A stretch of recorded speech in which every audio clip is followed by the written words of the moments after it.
चंद्रपूर जिल्ह्यामध्ये सिंधबाई police station आणि मुस्लिम कब्रस्तान परिसरामध्ये सकाळी वृक्षारोपणाचा एक स्तुत्य उपक्रम पार पडला। मुख्यमंत्री आणि पंतप्रधानांच्या हरित महाराष्ट्र आणि पर्यावरण संवर्धनाच्या संकल्पनांशी सुसंगत असा हा उपक्रम पुरोगामी पत्रकार संघाच्या पुढाकाराने राबवण्यात आला आहे। राज्यामध्ये हरित महाराष्ट्र आणि समृद्ध महाराष्ट्र अभियानाला लोकसहभागातून गती देण्यासाठी पुरोगामी पत्रकार संघ शाखा सिंधबाईने पुढाकार घेतला।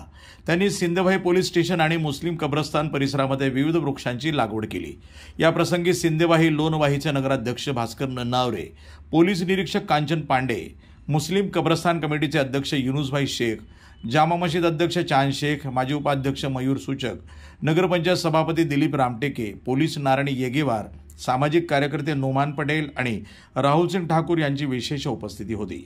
या वृक्षारोपण मोहिमेच्या यशस्वी नियोजनासाठी पुरोगामी पत्रकार संघाचे अध्यक्ष मिथुन मेश्राम, उपाध्यक्ष कुणाल उंदिरवाडे, सचिव अमान कुरैशी तसंच रोशन खानकुरे, विशाल लोखंडे, अमोल निनावे आणि देवानंद लोखंडे यांनी मोलाचं योगदान दिलं। हा उपक्रम एक पेड़ माँ के नाम या संकल्पनेला प्रतिसाद देत घेण्यात आला, ज्यामुळे पर्यावरण संवर्धनासोबतच सामाजिक बांधिलकीचंही दर्शन घडलंय। प्रतिनिधी अमान कुरैशी, NTV न्यूज मराठी, चंद्रपूर।